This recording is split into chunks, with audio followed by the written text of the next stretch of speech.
Delighted to now introduce Mark Henick. Mark is currently the National Director of Strategic Initiatives for the Canadian Mental Health Association and a senior member of the Board of Directors of the Mental Health Commission in Canada.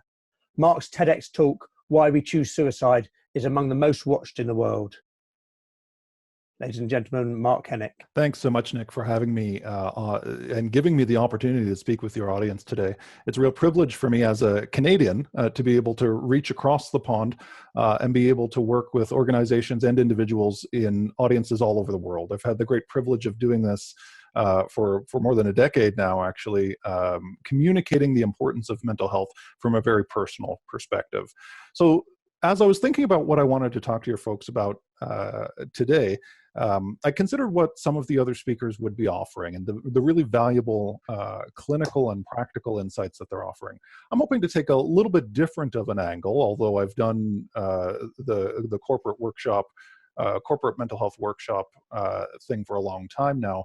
I think for me, it's all based in personal experience. And I think we can learn a lot from the personal experiences of people who have been there, both in terms of breaking down stigma that prevents help-seeking behaviors. We know that if we can just get people into the help that they need and that they deserve to have, that more often than not, the help actually does work. The problem is that people aren't getting access to the help, and part of that is the stigma barrier that's preventing them from speaking up.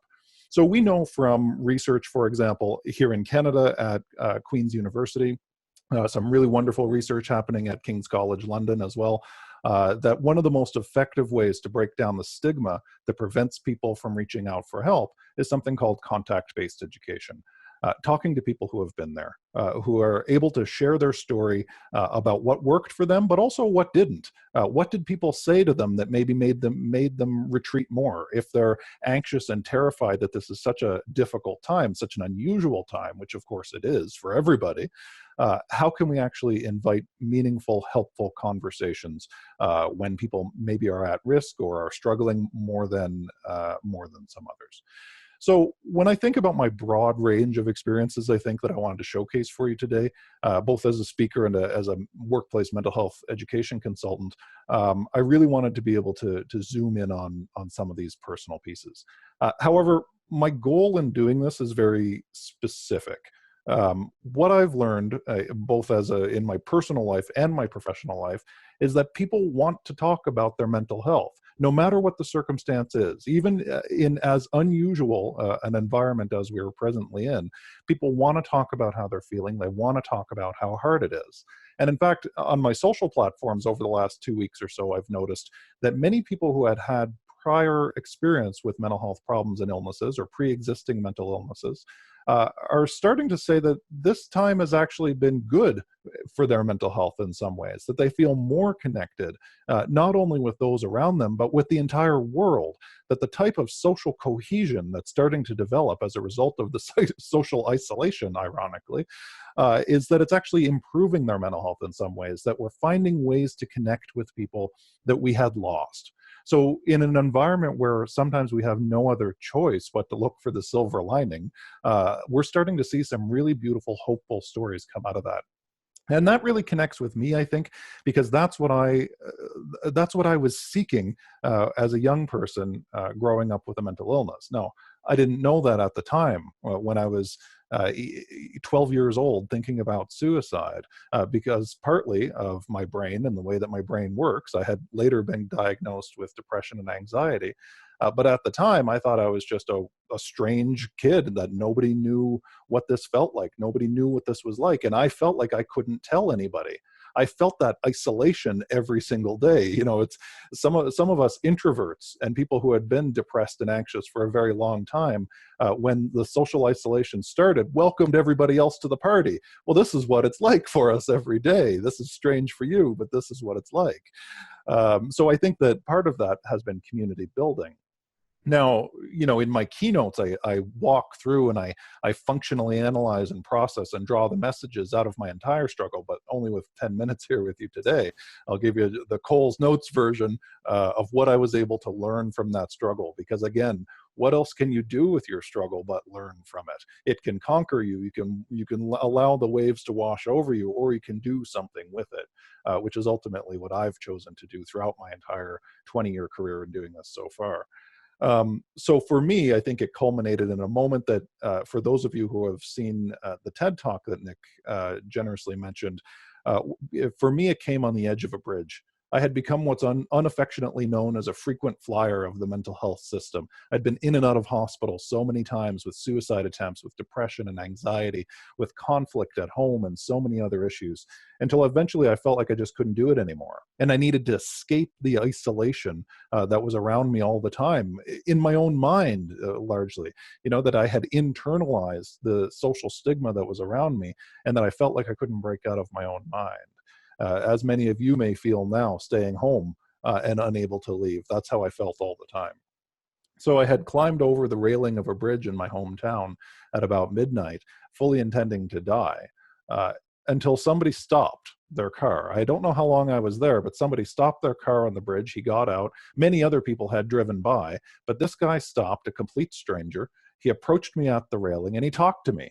And he talked to me. I grew up in a small town, a small formerly steel-making town, although by the time I was growing up, all the steel plants and coal mining had closed and everybody had lost their jobs.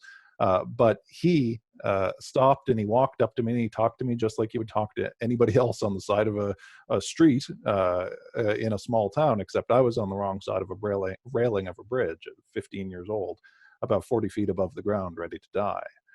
Why I'm telling you this story, why I'm telling you about that stranger in this present circumstance for your work in corporate environments and encouraging others to speak out, is not simply for the sake of telling you a shocking story, but rather what interested me was what that stranger did when he approached me in that very unusual circumstance of a kid on the wrong side of a railing of a bridge.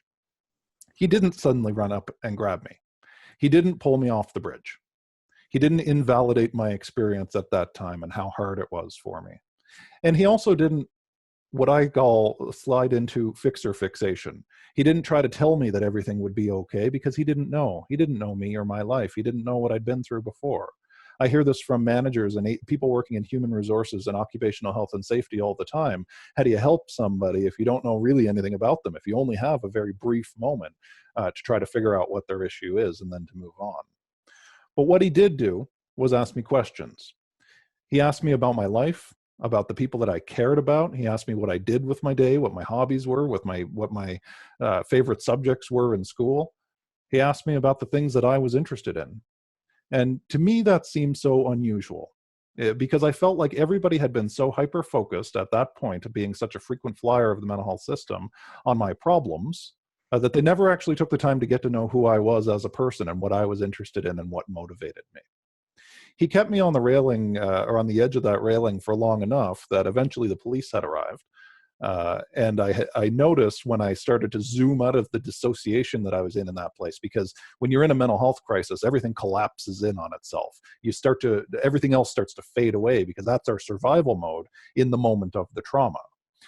So when I zoomed out of that a little bit, I realized that the police had barricaded the bridge and that crowds had gathered, even though it was midnight, because I lived in a small town and people used to listen to the chatter on the police scanner to see if there's any interesting action happening at night. And crowds had gathered at the barricades, and a group of young men, I remember hearing as I was standing on about 1.5 inches of concrete, one of the young men shouted out to me for me to jump, and he called me a coward.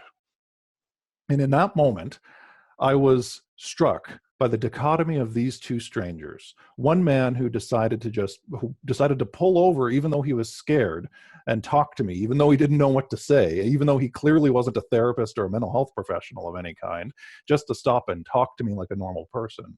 And this other person who chose to stand on the sidelines and to drive disconnection no matter how much it hurt somebody else.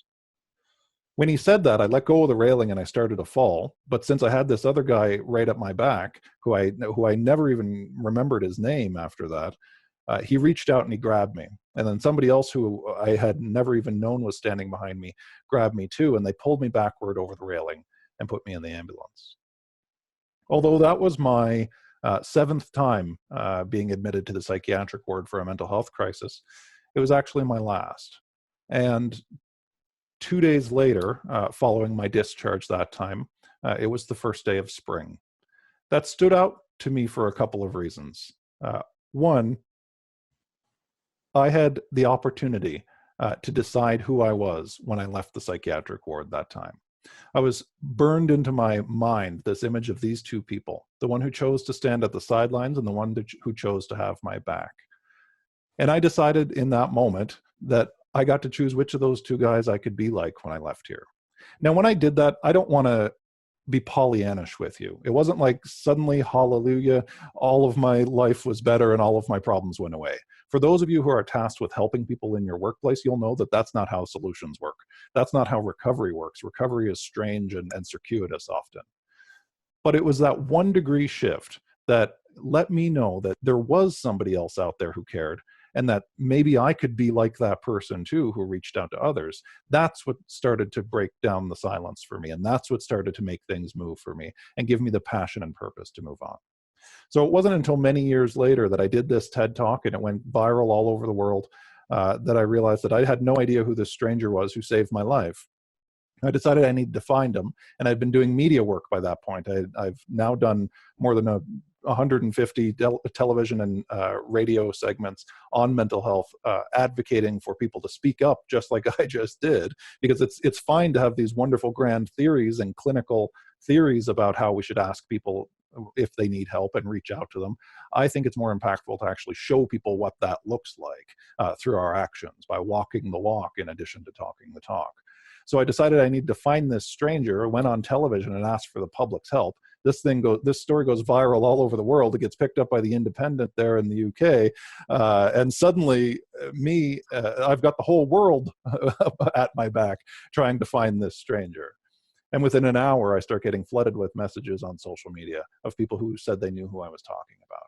In fact, I got an email from, or a Twitter message rather, from somebody who said he was his roommate at the time, that the stranger had seen the TED Talk in which I talk about him, the stranger who saved my life, on a bridge late one night, and that he had seen it a week earlier and started to write me a letter in case someday he ever found me. The stranger didn't know if I had actually lived after he left me there that night. They asked if they could send me the letter. I agreed, and he did. And in his very first words, he said, "Hi, Mark. My name is Mike."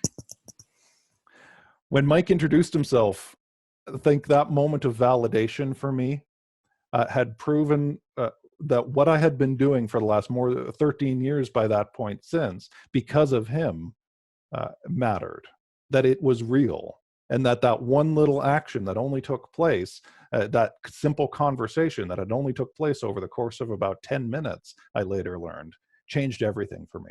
He not only saved my life in that moment, but he actually changed my life ever since. So why I'm telling you that is because I think it's important to be able to break down what Mike did. The simple action. Sometimes we overcomplicate what it means to reach into the isolation and help people. It's actually very simple. He stopped. Lots of other people drove by on the bridge that night, but Mike, for whatever reason, stopped.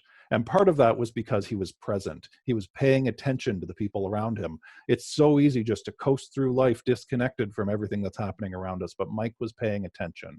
Or even if it was an accident, he didn't ignore the accident of the emotional feedback of people that he was getting around him. He stopped. He approached me. If other people did see me, I don't know. Maybe I'll probably never know if they just kept driving. I think it's important that if we see the signs of something, many times we want to ignore them, especially if it's somebody we love, especially if it's somebody that we work closely with every day. No, that won't happen to them. It's not that bad. We try to diminish it, I think, for our own mental health, for our own safety. But we have to approach. And then he engaged me. He met me where I was, a kid on the edge of a bridge, sure, and that was scary, yes. But he wasn't a therapist, and he didn't pretend to be one. He didn't pretend to have all the answers. But what he did that was so impactful for me when he approached me and then engaged me on the edge of the bridge that night was that he just connected. He just talked to me and met me where I was. And even if he didn't know what to do to help me, he was willing to have my back enough to help me find somebody who could. And I think that's what we need to be able to do in workplaces across the UK and Canada and all over the world. We don't have to be fearful that we're not a therapist and we can't help this person who might be struggling. We have to be brave to be able to reach out, to walk the walk, to show people that it's okay to express how you're feeling and to talk about how you're feeling, even when it's really hard and scary. And that if I don't know how to help you, I'll help you find somebody who can. That kind of community building, as a person with a mental illness, that kind of connection building was by far what helped me the most, knowing that somebody was on my team. And I think that's why I've seen in my social networks and elsewhere, people saying that this time of crisis, this very unusual time of coronavirus, has actually been good for them. They've actually found it to be better for building connection. So I would encourage everybody here listening to this to use this as an opportunity. Use this trauma that we're all collectively going through as a way to steel ourselves and to build some skills that we'll use after this passes. Because if there's one thing that I consistently remind myself almost every day, especially these days, it's that this too shall pass. This shall pass. And we're all in it together. So I hope that this has been helpful for you. And I hope that as soon as you leave this webinar today, or maybe even while you're passively observing it, that you reach out to somebody. Send somebody a text message, give somebody a call, reach out, just check in, see how they're doing, and be willing to listen. Thank you all so much. Mark, thank you so much indeed.